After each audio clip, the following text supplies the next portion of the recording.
fresh stock fish, orange blob and tequila blob. If I was fishing off the bank or a boat, I put a dye 3 or a dye 5 depending on where they were. Orange blob on the point, or the tequila on the point and the orange blob on the top dropper. So I'd fish 2 flies, but you know, they'd be far apart. And then I moved into say early spring, April, May. I did vicar buzzer, red arse vicar buzzer, and a red ribbed jowl bark. And I might have done cormorant actually. Yeah, you did. Yeah, you did. Right, so we're moving. Through the season now. Yeah. So as the fish, freshly stocked fish, will, you know, they'll just come and have a look. What's that? Is it moving? They haven't got hands, so they can't pick up and go, oh, that's interesting. Is it food? They've got to take it in their mouth, and when they take it in the mouth, you go and hook into them.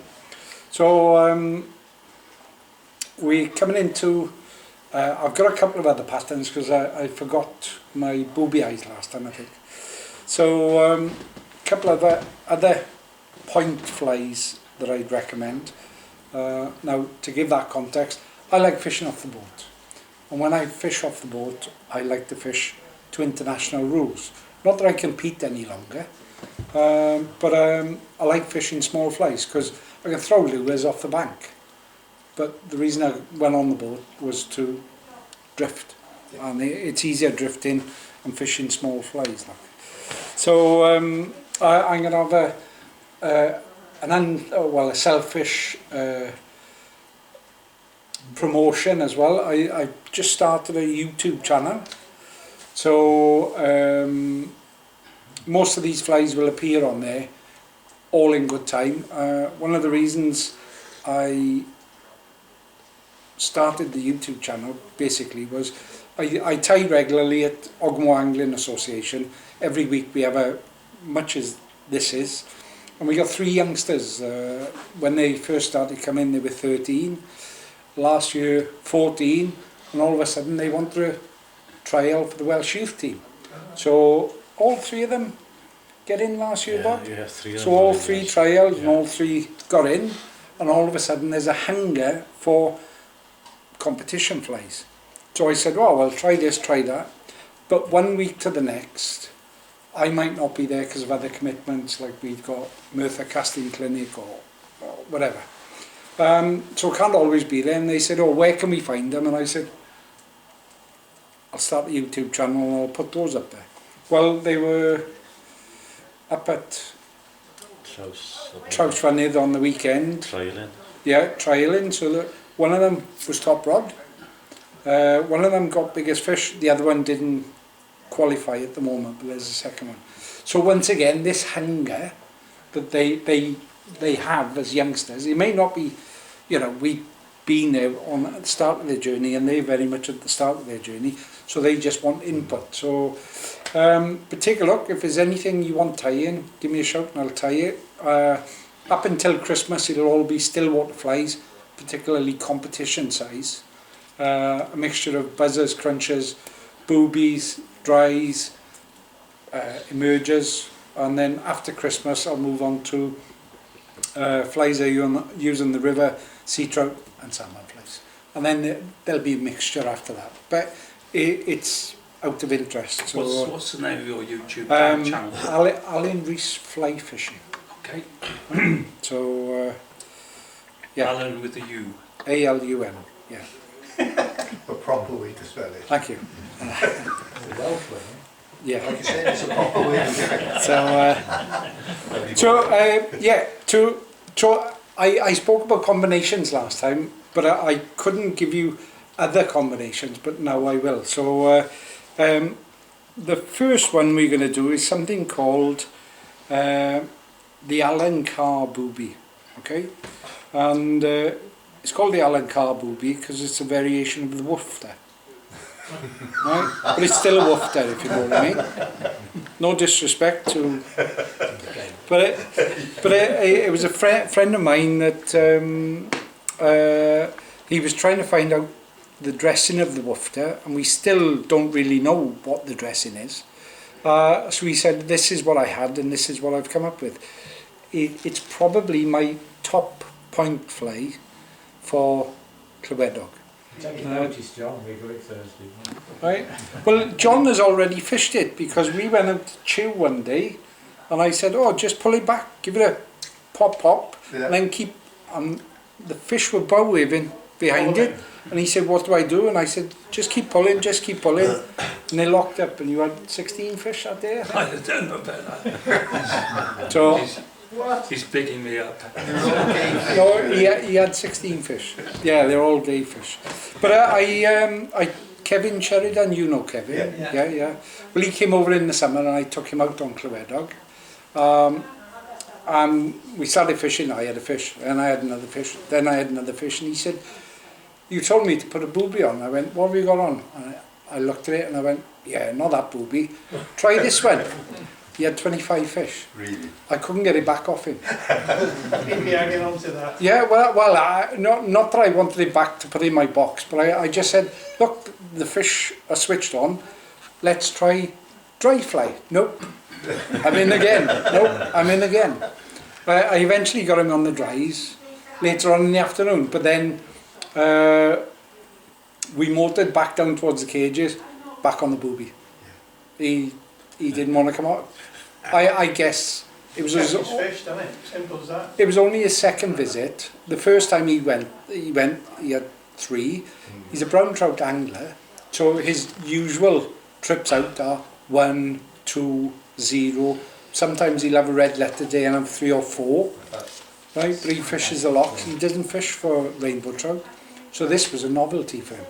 He said, I can't believe it. Every time I throw out, it's locking up.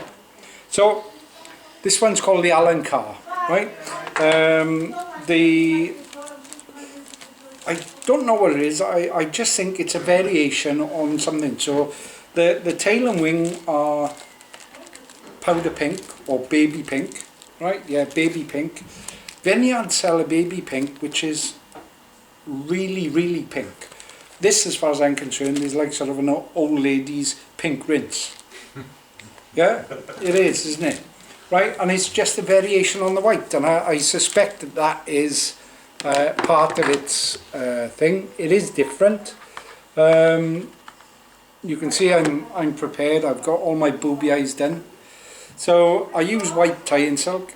Do you still do those with the Dremel? Yeah. So I'll pass one around now, John, and everybody can see. So when I tie my boobies, so I get booby cord, which is about 4.5mm, which is great for a size 10, and I use a Camasan 175, and I cut it down to about a centimetre and a bit. So that's what it looks like. And then I get a Dremel with the sanding disc, and it's high speed but low torque, so you can stop it with your finger, you know. And I then just, as it's spinning, just zzz around, and then I put these on a needle, and I create them so that instead of me getting the booby cord and doing all that work while I'm watching TV, I'll do that. You know, it's all about prep. So some people don't tie their booby eyes on until afterwards, but I tie them on. So I tie them on along the hook shank, and then I give it a twist, and then figure of 8. Okay.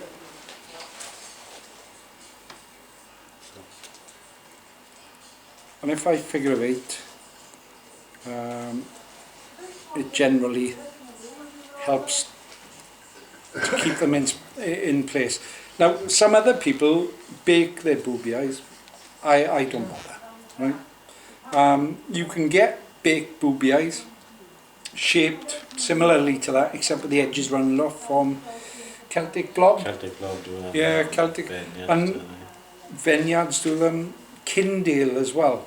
Now Kindale, I thought, well, he's new on the market. I know he's in Northern Ireland. Sent off like sort of 3 o'clock one afternoon. Following morning, he was there.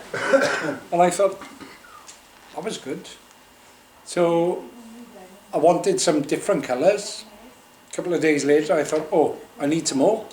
Ordered them. They were there the following day. And on every occasion I've ordered off him, it's almost been next day. He's pretty good, Richard. And he'll give you a discount as well. There you go. So if you already know him, Derek, you know it's. But I'm really impressed with him. You know. Do you remember Andrew Scruffy Dubbin? Yes. He's bringing out, or may have brought up by now, his version of it. I was talking to him at the show last year. I said, I can't get anything like this. And he just, yeah, he's got something coming out, Yeah. which is equivalent to as good as possible. Yeah. So I mean, but these things, this is where the time is taken. Yeah. Because I mean, a normal fly, you can just whip it up and knock it out. So so the booby eyes go on first, and I'll explain why when I get down there. So take the tie and silk down to the bend, and as I say, this powder pink or baby pink, just take a small bunch. I didn't put one in. Is it a waste bucket? A waste bag somewhere, Bob? Or an ashtray? No, we don't have ashtrays anymore.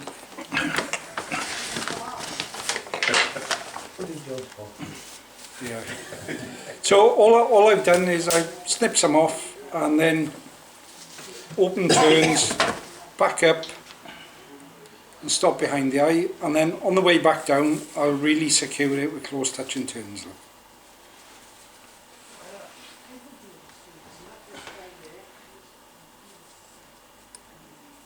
There we go. So I guess because you haven't seen me tie before, and I don't put a lot out on social media. I fish for grayling, brownies, sea trout, salmon, saltwater, pike. It's fishing. So I suppose the only niche I've probably got is with sea trout flies, because I've done a hell of a lot of it. But it's a niche market. It's not like river trout dry flies, or you know, I'm not Gareth Lewis, where if you look carefully you can see this speck of dust in the vise, right? Do you know what I mean? Yeah. So I'm not that specialised, and I tie flies that I fish to go and catch fish. So anyway, right, here we are. Because it's competition rules, it's got to be 15/16 of an inch from the tail to the eye. It's got to fit in the gauge. So just, if it's a bit long, it doesn't really matter. Okay, so it is a bit long actually, but just take this off. Okay, not a lot in it, and then a bit of straggle. And this is like sort of a fluorescent green, I suppose. And you can get lots of this. The one I particularly use is from Lure Flash, and it's fluorescent lime. Now, you can buy stuff from Kindale, or who's the other one? Flybox? Yeah, Flybox, and it cost you the arm and the leg. But what Glasgow Angling Centre have got, they've got all of Lure Flash's old stock. So you buy one of these, you get 2 free. Right? Not that I'm tight, but you know, money's money, isn't it? So you've got to find value in something. So that those strands appear on one side. So like when you double a hackle, just push all the fibres back, and you can see there's not a lot to it, but there is. So this is where now, the reason I put the eyes on is because I sort of jam this body material in, which pushes the eye forward, so it makes them even more secure. Right, 2 more. There we go. Right, so that's the simple body.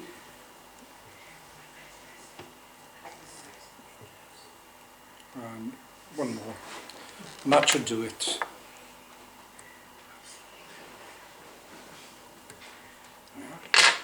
So, and lastly, we put on a wing of this. Now, when we put the wing on, once again, some people would tie it directly behind the eyes. What I do is, once again, just take it off. I put it between the wings, and then trap it on the way forward, and trap it on the way back, and once again,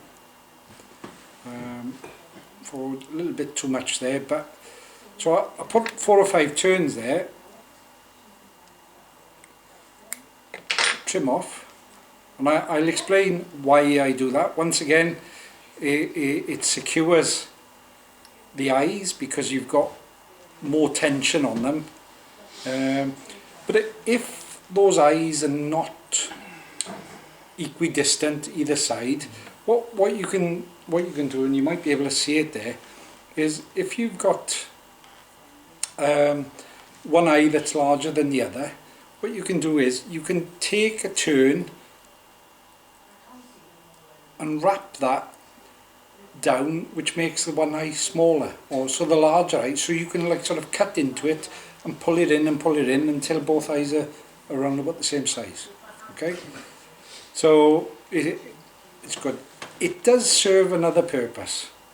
So there's 3 things here. One is putting the wing in pushes the eyes apart, so it puts a bit of tension. You can use the tie-in silk to even up the eyes, and more to the point, when that wing is in, it provides a little bit of separation between the body and, when I take that wing, I try to cut it slightly shorter. You can see that the wing stands up instead of flattens down, right? So once we're in that position, just a little whip finish in the front.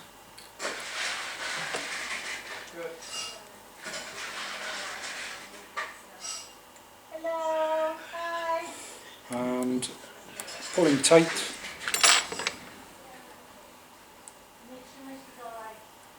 What time we got? 7:45. I'm mindful.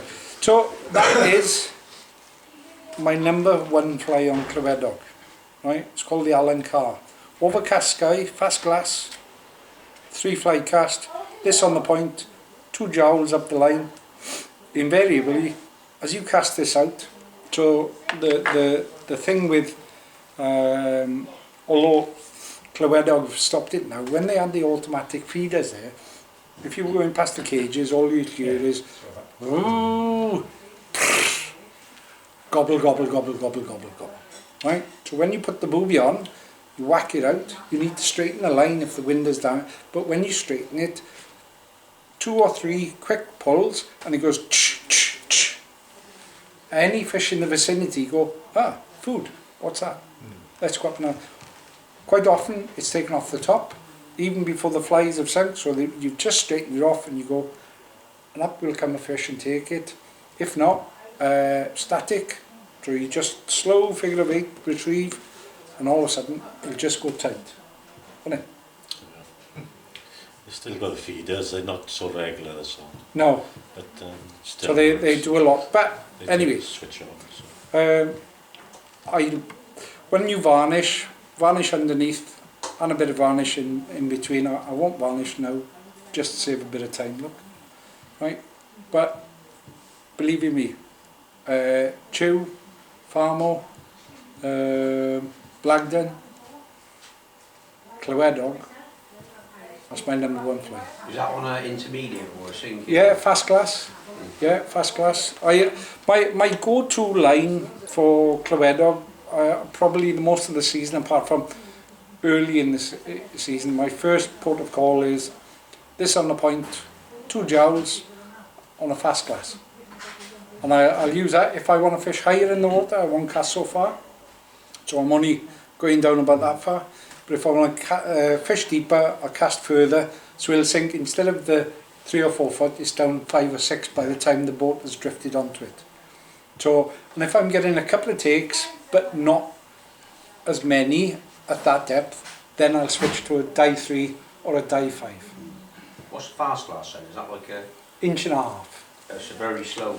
No, so they've got a slow glass, which is about 1 inch per second. They've got a mid glass, which is 1.2 inches a second. And they've got a fast glass, which is about 1.5 to 2 inches. Is that like an intermediate then? Yeah. A bit slower than a slime line, Yeah. but it's like an I've not used any of them. I've only got an intermediate. Yeah. Safe there. No, and that's fine. I fished Clywedog earlier this year Yeah, on the bank, and I had 3 out on an intermediate. yeah, And then a few weeks ago I went to Clywedog because I was on holiday in Wales. And I fished the boat, and the first hour and a half I had 3, and then all the rest of the day I didn't get nothing. Mm. Yeah, they seem to switch Well, off as I said. But it got bright and it was windy, Yeah. but it got bright. But I tried everything, but for the first hour and a half, before I'm going to have a good session here, and it was on a beaded, like, Montana. right, yeah, And I had 3. I had the egg flies and that, so I've been looking on YouTube what they use and that. yeah. I have 3, and then all of a sudden, just stop, I just can get nothing. Yeah, I Alan, get nothing. I see a lot of these boobies that don't have wings, but I never tie them with wings.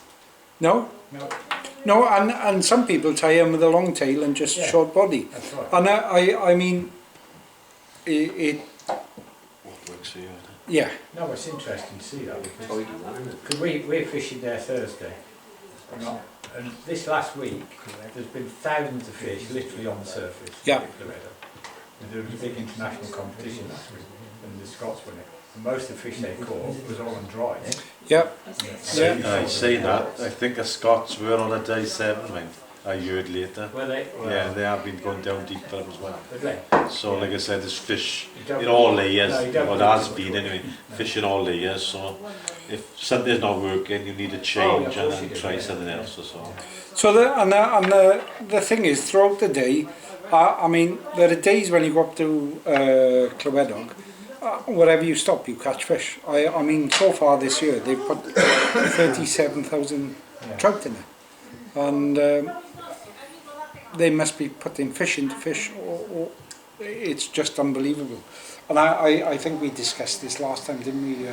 But the fact is that if there's a lot of activity, those fish will either go deep or move off, leave it go quiet, and then go back to it, and they'll be back up. Yeah.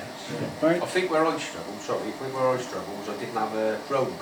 Yeah. Oh, And yeah. I was constantly fighting the drift. Yes. Starting the motor up. I didn't have a drogue because I don't do a lot of boat fishing. No.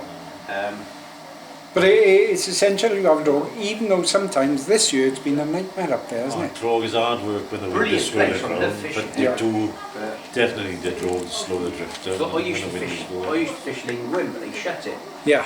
because they had trouble, didn't they? And then I thought I'll start doing the lid on. Brilliant. Yeah. So I mean all of those things. The one thing I will say is that you're only going to get once you go and find out what questions you need to ask yourself or need to ask, then you can address those, but you've got to then go back and try again, Yeah. and then again and again and again, and eventually Yeah. you get something that every time you go, it's not if you catch fish, it's when you catch fish. I think the day I went, I think a lot of people were struggling. I don't think it was just me. I think No. a lot of the boats were struggling as well. Yeah. It's out people moving around a lot and trying to get somewhere, you know. Yeah, it's been a lot like that this year though, Yeah. because they haven't been like the cow dung haven't been up, the coch didn't happen really, and because there's so many fish in there, I don't think it's an upland reservoir. It hasn't got that much fly life in there, so it relies on terrestrials. They didn't happen. I know there's buzzer hatching at the moment, which is why but even now those buzzers are like 14s and 16s. So, but if you offer them something different, often one, you can separate the better ones out from the crowd, and invariably, if fishing over open water is what I like to fish, because those fish are travelling. So Eblyd Basin, just down, you can go to the cages and fish on the bank if you want, but you can't anchor, so you're at the wind's mercy. Yeah. I tried that because I was going to go catch him on the boat. Yeah. Well, I didn't get him, but I tried it. Yeah. So it's there are places that you can go, like Poplar Bank. They always stock Poplar Bank because that's one of the only places that bank anglers can access. Up in Clywedog, is it Clywedog? Clywedog. Yeah. Like where you see the odd angler up in the bigger, they do Yeah. the odd one not up there. Yeah, I fished the bank earlier in the year, the bit where you go down the roads before Yeah. you take the turning, and I fished all the way along there. So I had 3 out. I was using an intermediate. Yeah. That was on exactly the same fly that I caught the 3 On the boat. Yeah. But then, yeah. But what they stock every Thursday, so Friday is a good day to go up, Yeah. right? And when they stock, what they do is they Oh, you're not They- giving the best tips away now, are you? Man? I am. They drive up the Poplar Bank, and as they're going up the Poplar Bank, they put them in. Well, those fish have been going around in the cages with something to the left-hand side of them or the right-hand side of them, and they're going to travel up that bank. When they get out into deeper water, they're going to go, oh, and then they travel back down the bank. So you can see sometimes the bank anglers, he's into fish, a few minutes later he's into fish, a few minutes later he's into fish, as the pods of fish are travelling up and down. Look. So anyway, another good one in Overcast. Like I say, this was probably the original best booby, I suppose. Overcast, the Catch Whisker booby is phenomenal, right? It just glows in the water, and because it's peaty up there, you need something that shows up, and the fish will pick this out from nowhere. So I put the eyes on. The tail is just white marabou, and once again we've got this fluorescent green or fluorescent lime straggle, or sporadic fritz I think it's called, right? So make sure that's nicely tied in, and then once again stroke those fibres backwards.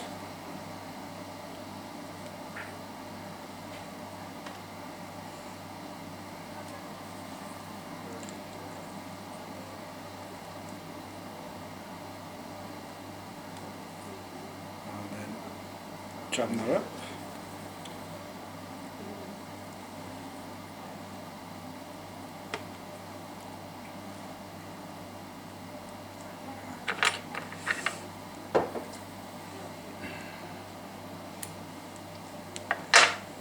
And once again, a small enough bunch. It doesn't need to be a lot of marabou, you know, like some people tie their flies like they eat their cooked dinners piled high with materials, you know.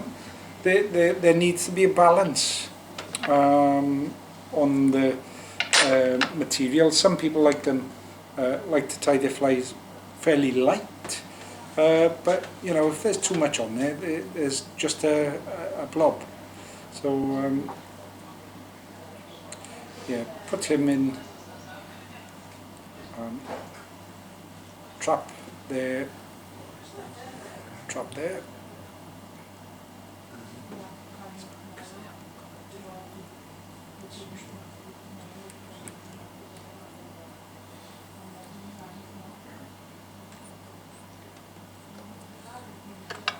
Not the neatest, but I got a couple more flies I want to get through. But you get the essence of the tie-in anyway. I mean, when the fish are swimming by, they don't go that was a 6-turn whip finish. I prefer 3 or 4 turns. You know, they don't say that. They just, if it's moving, looks like food, moving like food, it might be food. So they grab hold. So once again, that's a very simple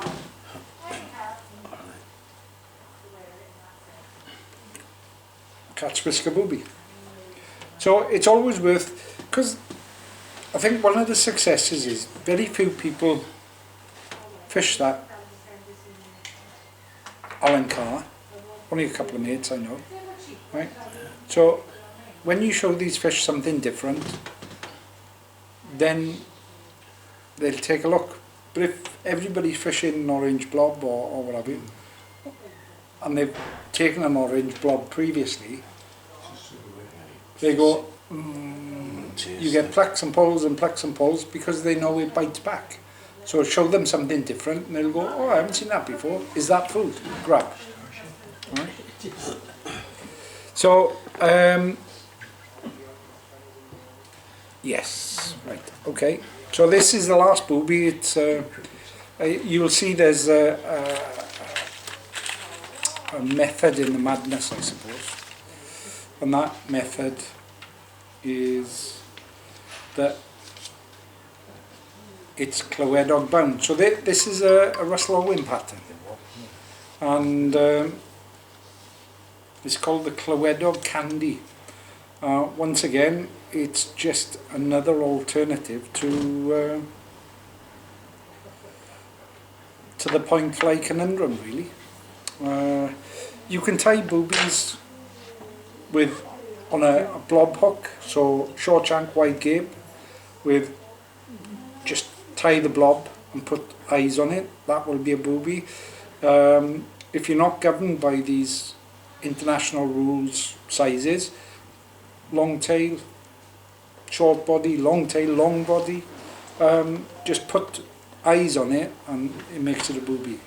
And they're great. I remember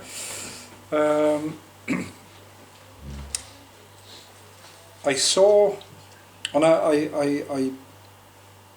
I'll be putting up a booby which describes some of the, not history, but the background as I'm aware of it.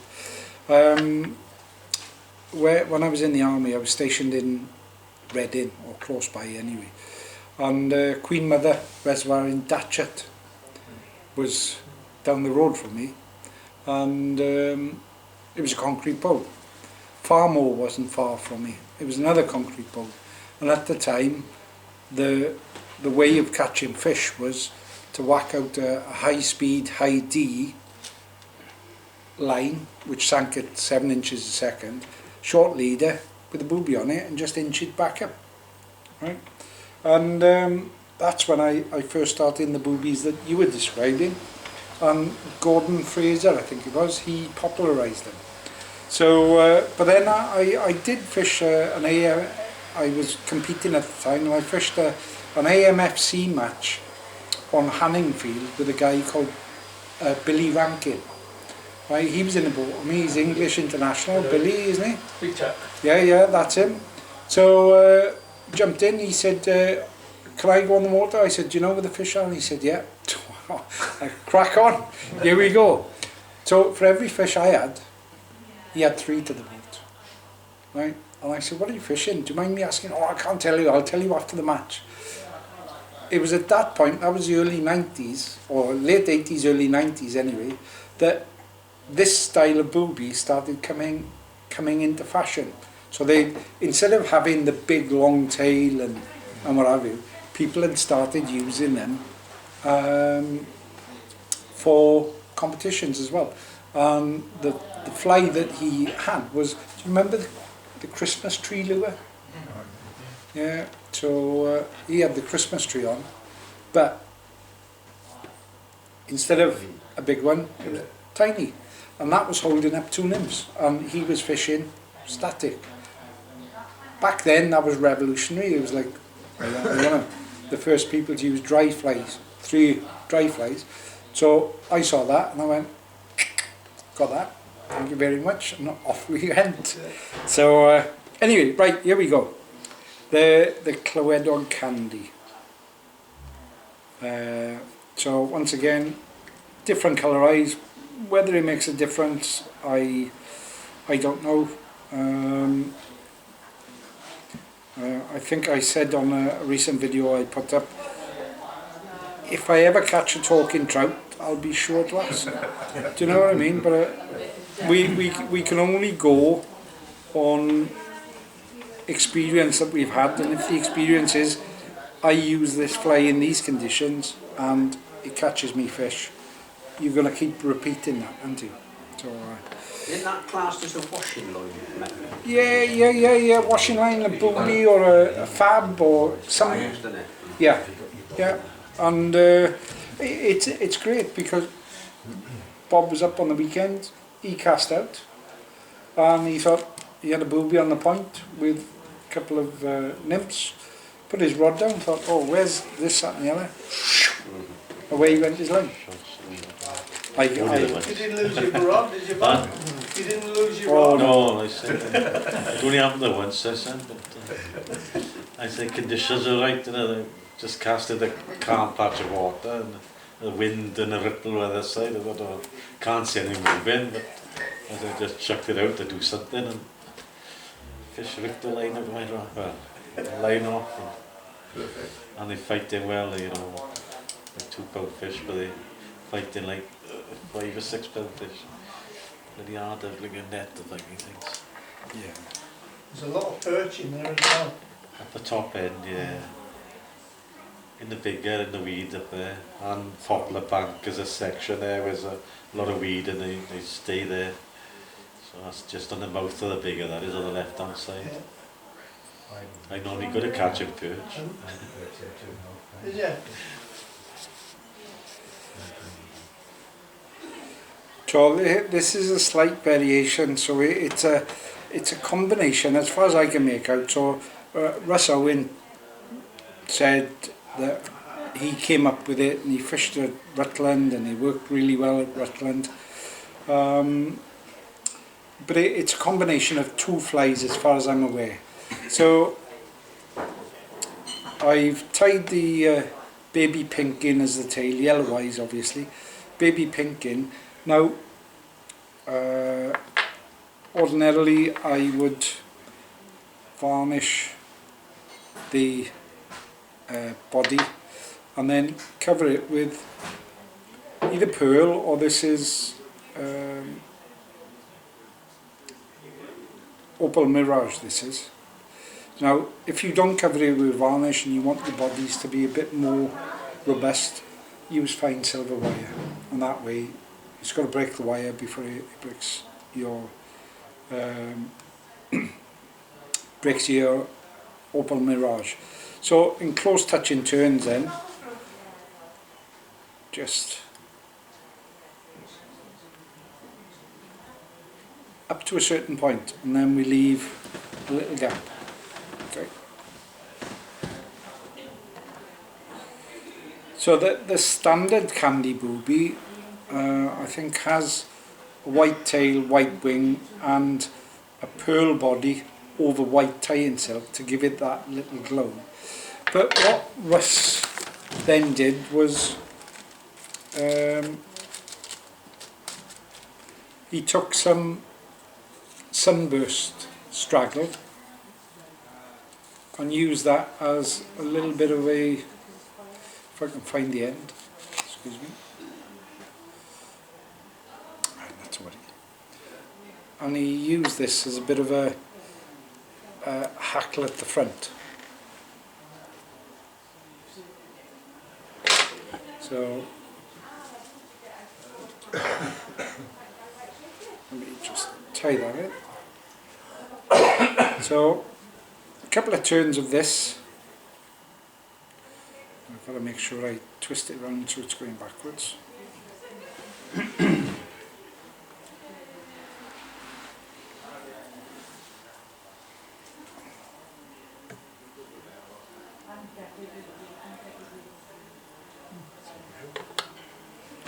Okay, I know it's sticking out a little and doesn't look too good at the moment, but it will do. So So when I said it's a combination of two flies, so there's two flies. One is the candy booby, and the other one is the cutthroat cat. So I don't know, anybody aware of the cutthroat cat? So the cutthroat cat is the cat's whisker, but it's got a collar of orange straggle. So much like a cutthroat trout has got the orange flashes underneath.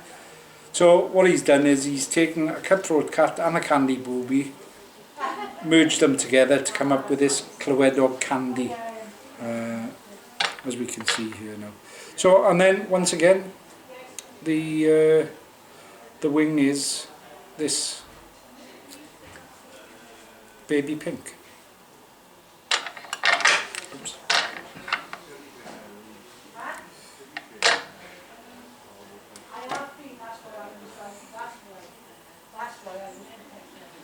So put him in there.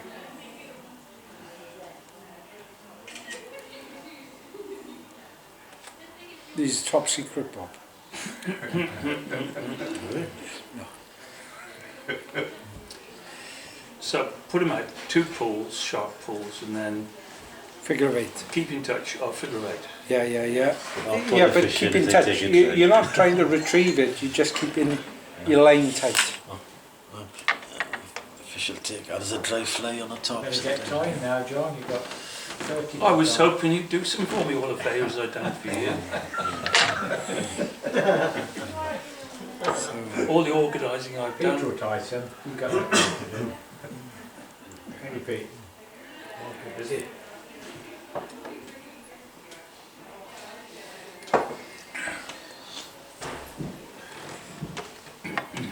How many turns of sunburst now? 3. Yeah, 3. Well, 2 or 3 anyway. So as long as you've got a bit of a collar. I do admire your booby eyes tying, Yeah.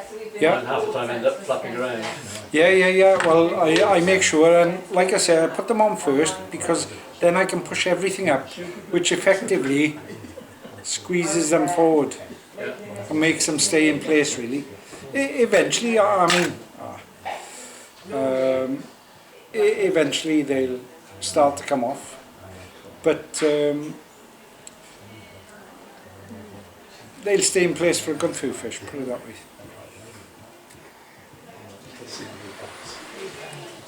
So, there's a couple of things on, not on this one, but on all of them. My wing is shorter than the tail. Can you see? Yeah. So, one merges into the other, but it's always shorter. And I tried to get them. I've got this wedge shape. So.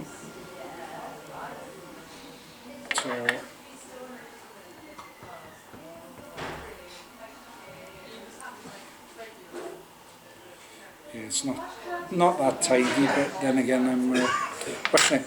So that is the Clywedog candy, according to Russell Owen. Right? Catching today's fish and catching fish again. I know. So the next two, you spoke about the washing line as well, right? Not as successful on Clywedog, where they're supposed to be fished, but down below, deeper, 3 to 6 foot, they're really good. And that's crunchers. Okay, I put one up on the YouTube channel today. So I'm going to tie a natural cruncher right now. Okay, so crunchers are great because I suppose the first time I used them was a number of years ago. I was out on chew with a guy and I said, is it raining? And he said, no, we've got a clear blue sky. And I was thinking, but out in front of this, there was splash, splash, splash, splash, splash, splash, splash, splash. Carixa, just diving in. And you could see the carixa hit the water and then they disappeared. And there was loads of fish here, and the only thing I had in my box was like sort of a gel bar with a hackle.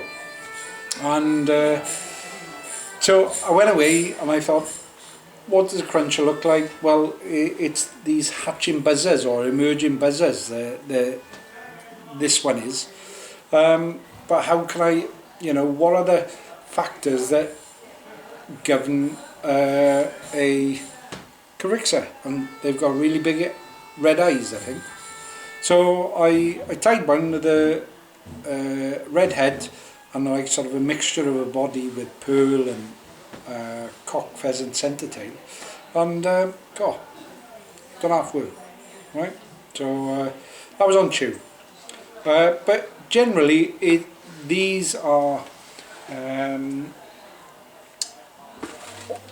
we go. There he is. These are quite nondescript patterns, and you'll generally catch fish that have been in for a while because they are looking for food, and they recognise this as a hatching buzzer, or in some instances it might be a shrimp, and other instances, if you fish it deep over a weed bed, it may even be caddis larva. I don't know.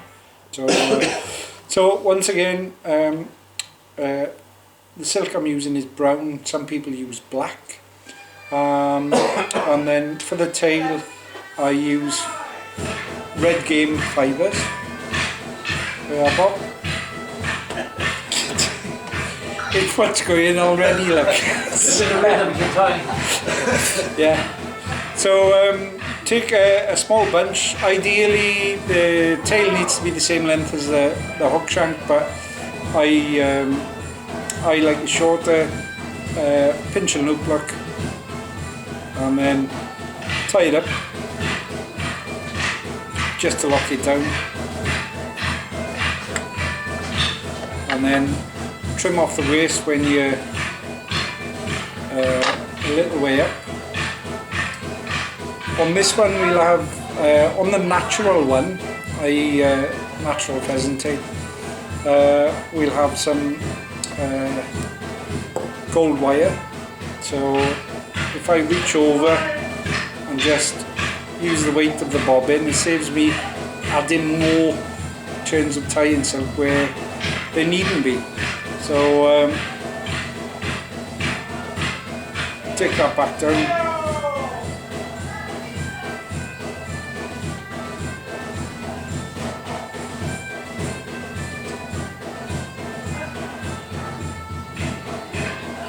A couple more turns left.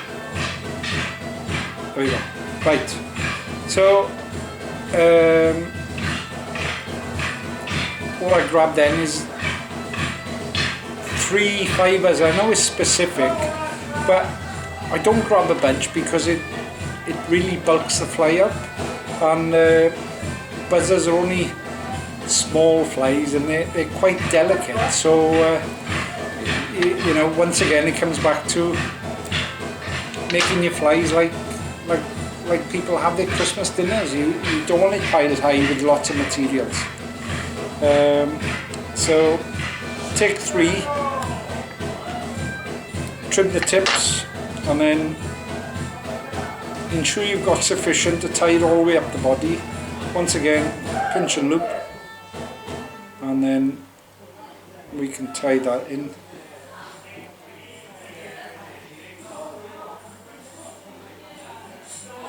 Up to there, yeah, okay. So you can twist them into a rope if you want, but I feel that they spread nicely when you just wrap them. So in close touching turns, we're going to go up.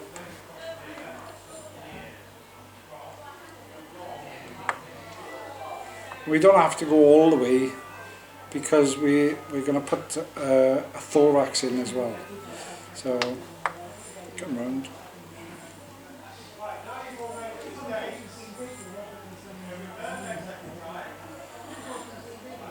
Semper fly. God, it's springy as hell.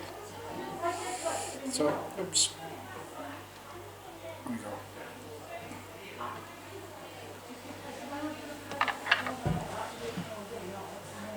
Take that off. And in this instance, I'm going to counter rib So 4 or 5 turns, or let's see how many we get. 2, 3, 4, 5, and then this last one.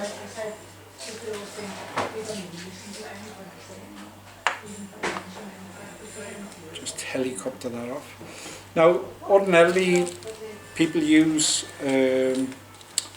peacock herl for the thorax, but I use this hen spectra dubbin number 46. I use it in a lot of my grayling nymphs as well as a collar. So small amount, and just offer it up to the tying silk.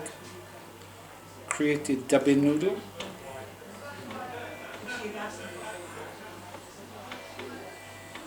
And tie back down, and then back up to the eye to create that thorax. So you can see, I think there's another pattern called the trough pheasant tail. If I brought cock pheasant centre tail fibres over the top to create the thorax, it'd be exactly the same as a trough pheasant tail. I don't know, but we'll see. And the hackle then is Indian hen cape in furnace, and what we're going to do is we're going to double the hackle. Some people like a long hackles. Some people only like small. Other people like it coming back to the barb. But really, I don't think it matters. Okay, so 2 turns. Pull the waste path back. We can pluck that out, and then using the hackle pliers, bring it vertical and sweep those hackle fibres back. Okay, effectively what we're doing is doubling the hackle, and when we double the hackle we make twice as many fibres available, because otherwise we tie them underneath each other. So by pushing them backwards, it already sets the hackle into a fishing position, and likewise the rachis on the hackle is thicker at the base than it is at the tip. So I can take any number of turns and I still won't build the head up. Alright, so probably going to take no more from that hackle because it's just come off. See if I can get this one. No, I'll use another one. Tie it in by the tip? Yeah, yeah. So it's quite fine on these Indian hen capes. So occasionally it does take 1 or 2. And more to the point, when you tie it in by the tip, the hackle fibres are shorter as well. So you can utilise more hackles on the cape than you ordinarily would have. So we got tip, 1, 2, take it back there. I'll leave that in because that might have weakened it. But sweep them back, and then we got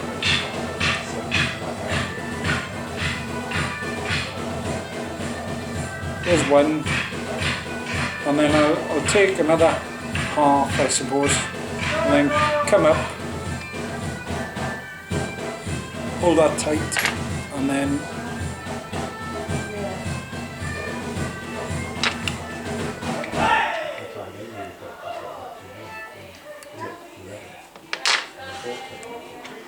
okay. So it's very nymph-like in the look. Or very spidery, I don't know what you would call it. And then we just finish off with a 3-turn whip finish, and that essentially is a natural cruncher.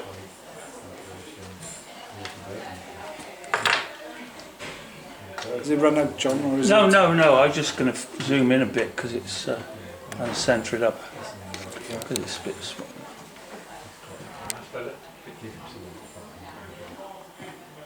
So you can put too much hackle on because you spent all that time on the body and the thorax. If you wrap and wrap and wrap and wrap the hackle, it'll just cloak everything you've done. It's the same with, I see some people tie tube flies and they make this wonderful body and they spend 10 minutes creating a segmented body with 2 types of rib and possibly, and then they just go bunch of fur, bunch of fur, bunch of fur, and you're like, right. So, there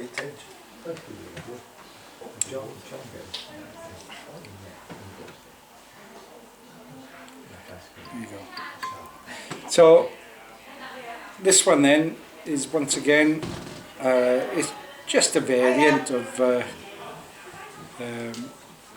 all of them really, but it's a good variant in that it comes from a good pedigree, and even though that's, if I black against a black background, let me see if I can, there you go.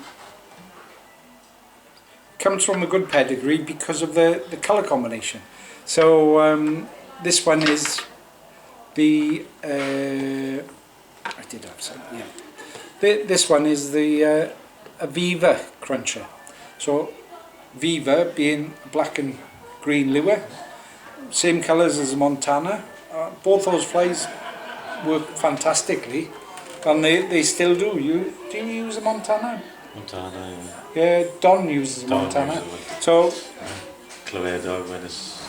yeah, so Bob's regular boat partner favourite partners. he's never got Montana off his cast, off the boat or bank. So and he catches regularly. Is that a B160? No, B175. Right, so It just looks shorter on the film than the B160. No, it's the angle. It's the angle, isn't it? yeah. So Yeah. all the flies I've tied tonight have been on B175. I could say I changed the hooks, but I got thousands of these, so this is what I tie on. Not that, you'd be getting the wrong idea. I'm not tight, right? It's just They're strong hooks as well. yeah, and that's the main reason, you know. Quality. Yeah, and I mean the thing is, I know everybody fishes barbless. I've got a flat nose players that I use to debarb them. That's what I did, yeah. Yeah. So right, once again, black hackle fibres for the tail, and it's just a repeat of what I've already done with the previous one. Create the tail, and then take off all the waste fibres. Because the Viva was black and silver, so this Viva Cruncher is going to be black and silver. I mean, it's not really meant to imitate anything. I suppose like the Viva, it's just a pulling fly. And, you know, the fish sees it pulling, it's got a little bit of an accent to it that catches their eye. And they grab it, see what it is. So, tying in some silver wire all the way back down the body once again. There we go, and this time 3 strands of black cock pheasant centre tail.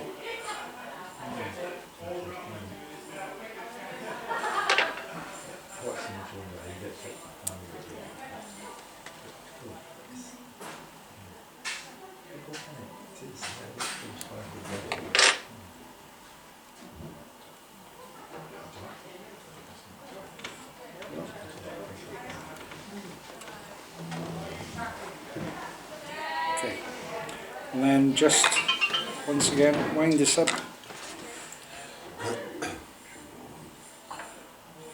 until you get to a point where you want to tie off and create your thorax.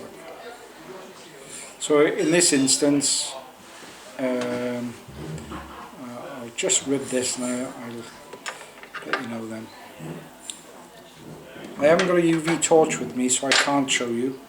But once again, 4 or 5 turns of this silver rib. I'm counter ribbing purely because I can rib the same way I put the pheasant tail on. It'll still effectively protect the fibres, but the rib will probably bury itself in the feather fibres. This way it just sits on top better, so it's more apparent. Okay, and once again, just helicopter that off. And so this one I'm using Spectra dubbing in shade 93. It's like sort of a phosphor yellow. And if I had a UV light and flashed it, you'd see it does have fluorescence here. So once again, I've got wax there, but I think I've got enough pressure in my fingers to just create that dubbing noodle.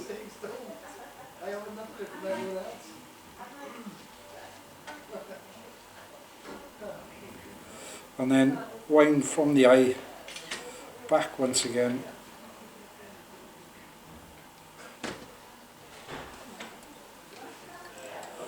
So from memory, I don't know, anybody else fished the Viva? I'm sure you all have.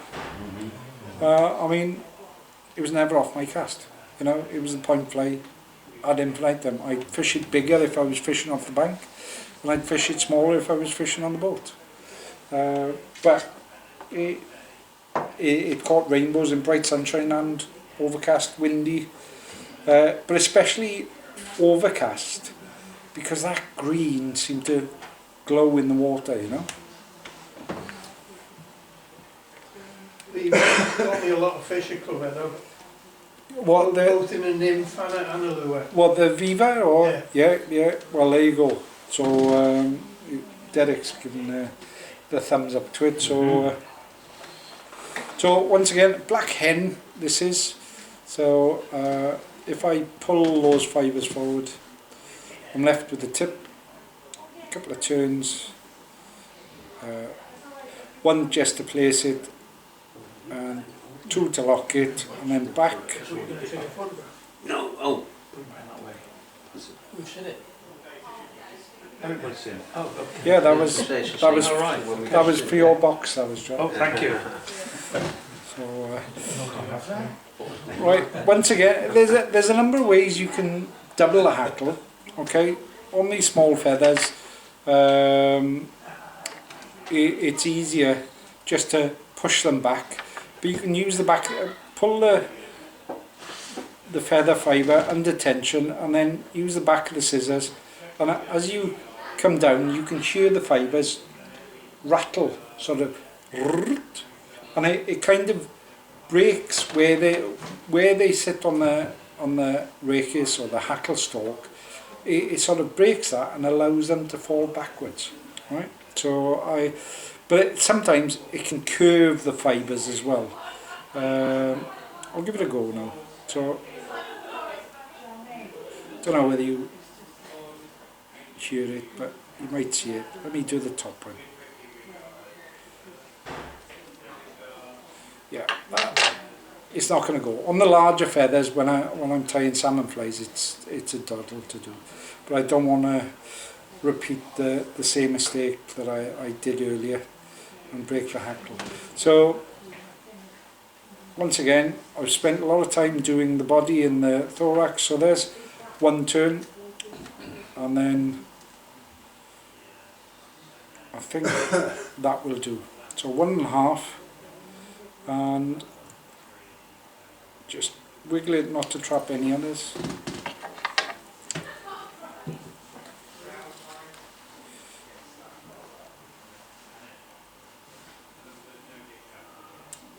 Take a snip, and then because they're already going backwards, when you push them and create your head, actually what you're doing is encouraging them to go into the position that you wanted them in the first place anyway, right? Because when you double it, you push them back. Now you're just using the tying silk to reinforce that.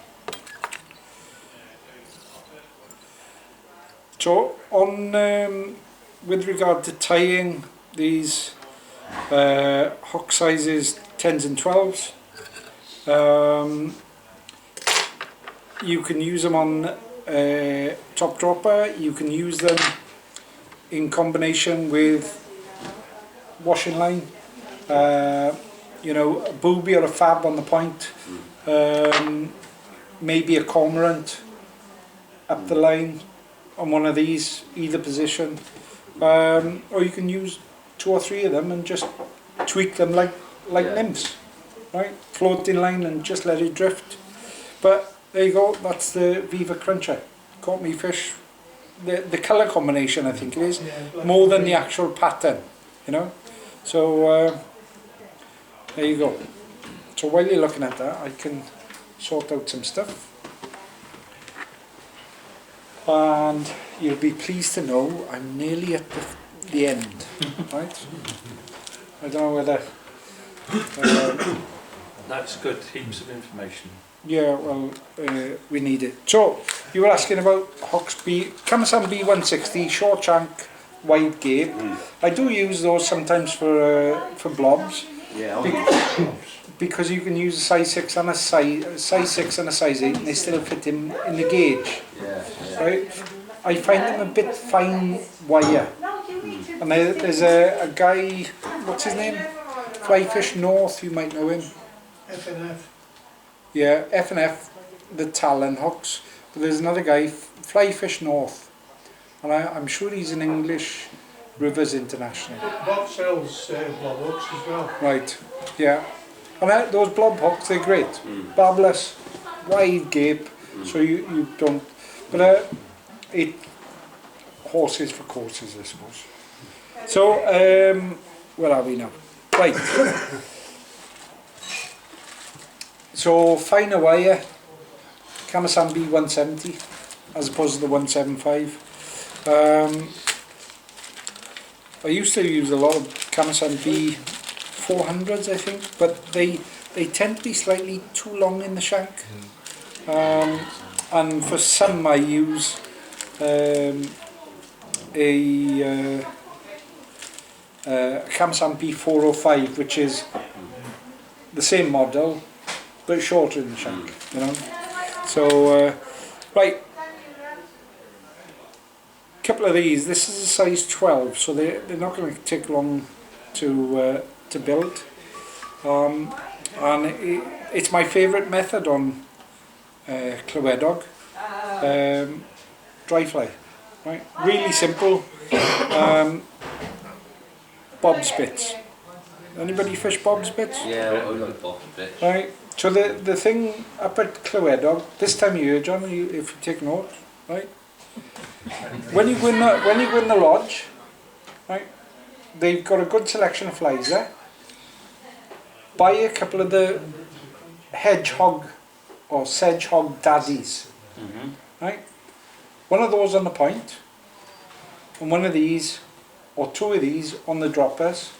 But when you fish in the floating line, just gink up the daddy, leave the other 2 sink. So they'll land and they'll sink and they'll just be hanging in there. And the fish are more inclined to come up and take just below the surface than they are to come up and go over the daddy. And all you've got to do is keep your eye on the daddy, because you know where your flies are. If you can see your daddy in the end of your fly line, you know there's 2 flies between it. And all you've got to look at is, and then just lift into the fish.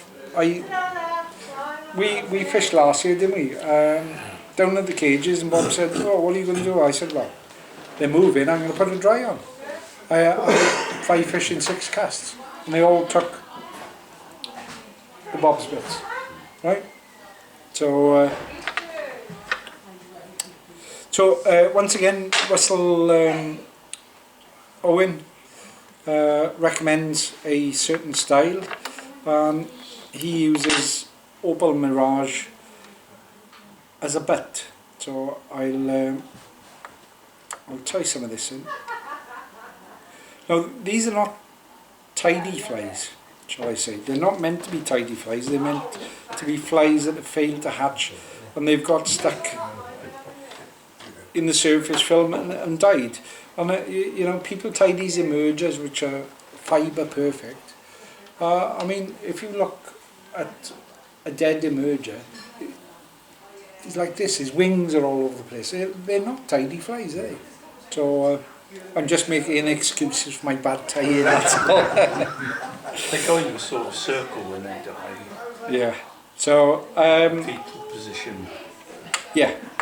So take a couple of turns around the bend with this and then bring it back up. All I did when I moved the tying south down to the eye was took it out of the way, and I'll unwrap that again. And then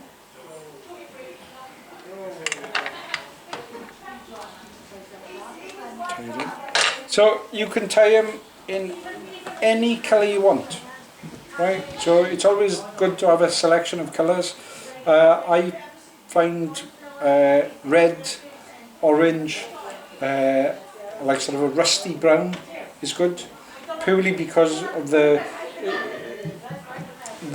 amount of cow dung fly that fall on the water through the season. If you put a rusty brown one on, or a golden olive rusty brown, then the fish just usually come up and gulp it. So this one is going to be, obviously you can use black, but black is always good.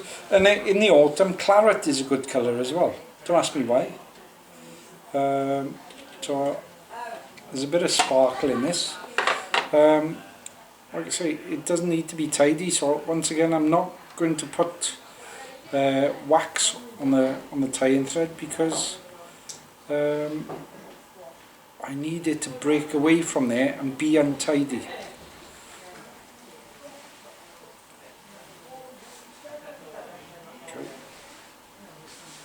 What's the dubbing material? It's SLF, this one is, but okay. With sparkle. yeah. So seal's fur is good because that's got natural sparkle. Some people tie it with a rib. I don't bother. They're quick and easy to tie, and yeah, that's right. I mean, I'm all for tying perfect flies. I do a lot of sea trout fishing after dark. If I spend 25 minutes tying a fly and everything's perfect, my first cast, it's in the tree opposite, I'm not going to be best pleased. So I tend to tie flies that are quick to tie, not concerned if I lose them, but they do also catch fish. And yeah, that's another story, Liz, but we'll see. So I thought you were a casting instructor. I was an angler a long time before I did my casting. You choose your tree, do you? Yeah. Oh, well, in the dark you think, well, you know, in the dark every fish is on the far bank, right? And if you look at some people, every fish is on the far bank regardless of time of day. But all the insects, obviously, when he catches a tree, he's shaking it and see. Ground baiting. I only told you that. Don't tell everybody, no. Secrets. So yeah, but you're like, you cast in, you might not be able to see the one branch, and you think, a fish splash there, I'll get it. Yeah, it's in the tree. And I mean, at the end of the season, if you, especially autumn, winter, just going, when all the leaves have dropped, it's like Christmas, because all the flies. Branches come out. That's right, that is. I'm sure it's where the Germans got the idea of, it wasn't like sort of forest spirits. It was there. So this hackle is slightly too large, but I'm not concerned. I've counted them, Bob. The number of hackles there, yeah. So there we go.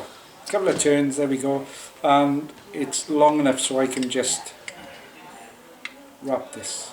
2, 3. Right. Like I said earlier, it doesn't need to stand up. It's the hackle is there more for appearances, legs. It's not really designed to float. It's supposed to be a mess in the surface film, and yeah.